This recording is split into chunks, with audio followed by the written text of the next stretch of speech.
It's amazing how much pole technology's come on these days. I remember when I first started fishing how heavy poles were, and I remember my first ever win on fishing a long pole at 14 metres up Fosdyke Canal. And nowadays I'm lucky that I've got a good sponsorship using top at range poles like the new Colmic F66. This pole is just probably, if not the strongest pole on the market at the minute. It's light, stiff and very responsive at its long lengths. I use it for all types of fishing, margin fishing, long pole, shallow, just everything. It covers everything, saving time having to set other poles up to do the same job. Now winter's upon us, this is where you need a long stiff pole. Fish back out, they're not on your short pole lines anymore, and when you're fishing such as soft pellets, your bites are so negative, you need something responsive to be able to hit them at such length as 16 metres. Today we're at Hayfield Lakes and we're having to fish long pole just to get bites. It's cold, windy, but we're managing to catch some fish. We've had some lovely skimmers and some proper carp as well. It's conditions like this where the best pole money can buy certainly does win you more matches and catches you a lot more fish. Before I take you through today's session, I'm going to show you how I set my pole up and how I look after it. Obviously a pole like this takes some significant investment, but once you've spent your hard-earned cash on this and you look after it, this pole will certainly look after you. One of the key things and main things to do is when you're trying to look after your pole is have two pole rollers to counterbalance both ends of it, not leaving a dip in the middle or one at the back. If you have one pole roller, the risk that you're taking there is that the bait's going to be tipping out the pot, and not just that, you're putting a lot of stress on your sections, meaning really it could end up in a broken section.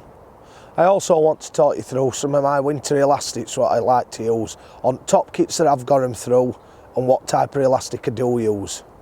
I always put my elastic through a top tool kit with a side puller. On deep venues like this it gives me a chance to be able to get your number 4 and also pull the elastic through, being able to net carp that's probably ranging up to £12.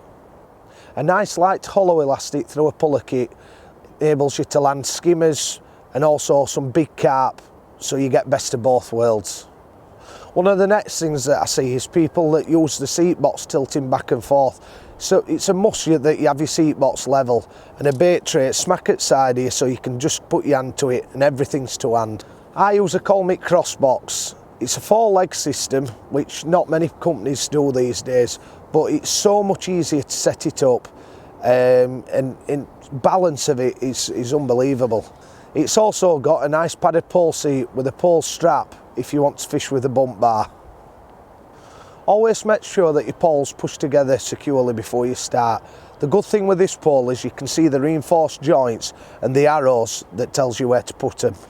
Another key tip with pole fishing, I always fish with an half butt. This saves compressing the female section, causing cracks all the way up the joint. It's not just that as well, if you've got obstacles behind you, you can ship the pole back, not having to worry that you're damaging your pole section, you're just using the mini butts basically to protect your pole. This pole comes with mini butts all the way up to the number 5 section. This protects all the female joints from being compressed when you're striking. Not just that, if you've obstacles behind you, you're not having to worry as much about damaging the pole. Today's session's been at Hayfield Lakes. We've had a brilliant day's fishing, just like I said, fishing long pole with soft pellet, proper winter fishing. I've won many matches on these lakes, all 3 of them, and it's one of the most prolific venues in England. My rig choices for this, with it being such a deep venue, I always try and aim for something around a gram, just for basically stability. I use an 018 mainline to an 014 bottom, preferably with an Olivet and 3 droppers, number 8 droppers. So keep it positive. Like I said, the fishing here, you're fishing for skimmers up to £3 and carp up to £15. There's no need to be hook shy or rig shy, and a nice 16 W501 Colmic hook. Where possible, I always do like to use a catapult, but on today's session it's been that windy and conditions have been up against us, so I've just potted everything in. I started off by feeding a tangerine sized bowl of micros, and then I've just cad potted in 4 mils, softened 4 mils and micros over the top, fishing a 4 mil Sonny Baits Death Ship Expander pellet. It's not uncommon in winter to have to wait for bites. Sometimes you can go in 2 or 3 times, not get a sign, and then all of a sudden float will just go under out of the blue. That's exactly what's happened today. I've sat there for 20 minutes, half an hour, and I've managed to catch 2 roach. And just as you think things are not going to happen, the float has gone under, and I've ended up with a carp £10, then I've had a nice run of skimmers, followed by some more big carp. The key to landing big fish, especially this time of year when you're using not so heavy gear, is just make sure you've got a puller bung inside of your pole. Balance gear really does take some breaking. I always try and break down at my number 4 section. This enables me to grab the elastic through the puller side kit.